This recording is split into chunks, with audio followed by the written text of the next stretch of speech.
Spirit, open my heart to the joys and pain of living as you love. May I love in receiving and in giving. Spirit, open my heart. God, replace my stony heart with a heart that's kind and tender. All my coldness and fears, to your grace I now surrender. Spirit, open my heart to the joys and pain of living as you love. May I love in receiving and in giving. Spirit, open my heart. Write your love upon my heart as my law, my goal, my story. In each thought, word, and deed, may my living bring you glory. A reading from the Gospel of Luke, chapter 22, verses 47 through 53. While he was still speaking, suddenly a crowd came, and the one called Judas, one of the 12, was leading them. He approached Jesus to kiss him, but Jesus said to him, "Judas, is it with a kiss that you betray the Son of Man?" And those who were around him saw what was coming. They asked, "Lord, should we strike with the sword?" And one of them struck the slave of the high priest and cut off his ear. But Jesus said, "No more of this." And he touched his ear and healed him. Then Jesus said to the chief priests, the officers of the temple, the elders who had come for him, "Have you come out with swords and clubs as though I were a rebel? When I was with you day after day in the temple, you did not lay hands on me. But this is your hour and the power of darkness."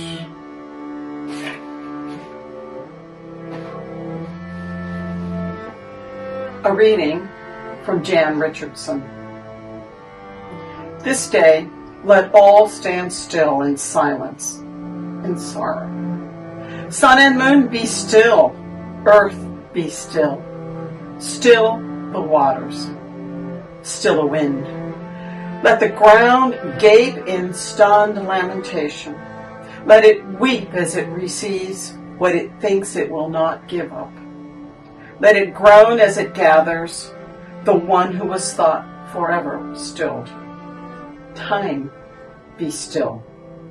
Watch and wait. Still.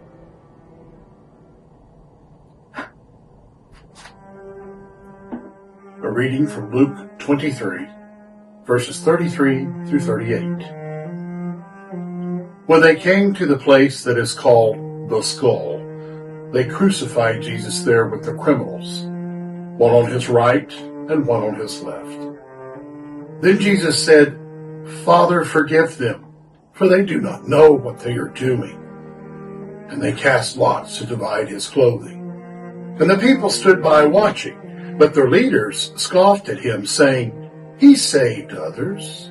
Let him save himself if he is the Messiah of God, the chosen one." The soldiers also mocked him, coming up and offering him sour wine and saying, "If you are the King of the Jews, save yourself." There was also an inscription over him, "This is the King of the Jews."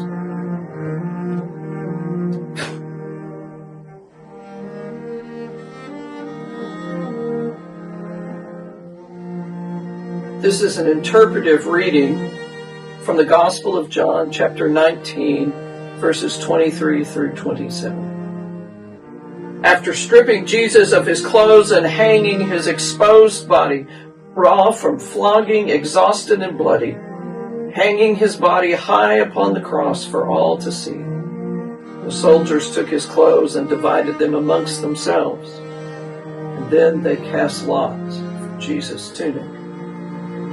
Standing near to witness this spectacle of terror was Jesus' own mother, Mary.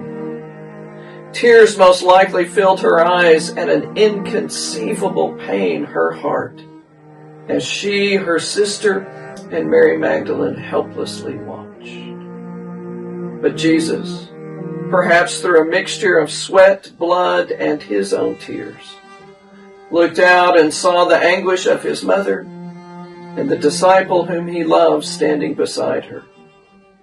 He said to his mother, "Woman, here is your son." And then he said to the disciple, "Here is your mother."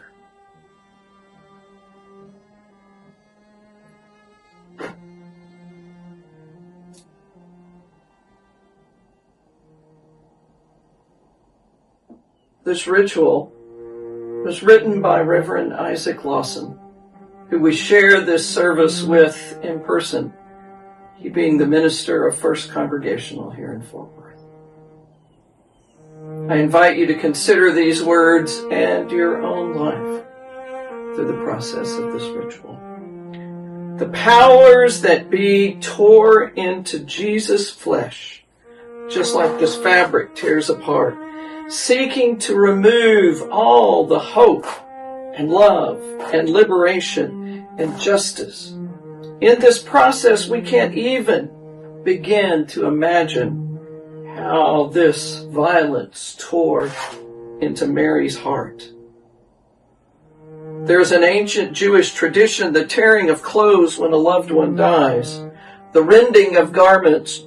Jacob tore his clothes when he was told his beloved son Joseph died. King David tore his garments when he learned of Jonathan's death. This rending of one's clothes, this tearing, is reflective of the depth of the grief in the face of incredible pain. But Jesus' own garments were not torn that night. Instead, they were divided among the soldiers. They cast lots for his clothes, the very ones who had killed him. But today we tear apart this cloth, remembering Mary's heart being ripped apart and remembering Jesus' body torn open, ripped apart, and remembering that there are still things being ripped apart in our lives today and in our world. So take a moment and consider the rips and tears in your life. Where do you see brokenness and heartache and pain? And perhaps you want to take a piece of paper or an old piece of cloth and begin to rip it apart, naming those things that are torn apart in the midst of your life.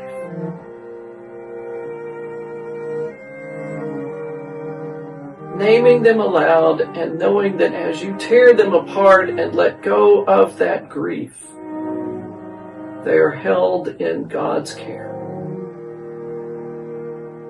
They are held in God's care. For even the rips and the grief in our world is never apart from the one who loves us deeply.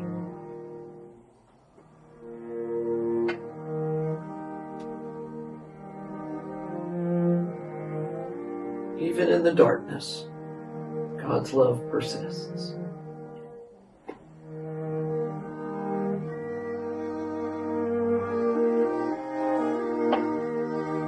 It was now about noon, and darkness came over the whole land until 3 p.m, while the sun's light failed, and the curtain of the temple was torn in two. Then Jesus, crying out with a loud voice, said, Father, into your hands I commend my spirit. And having said this, he breathed his last.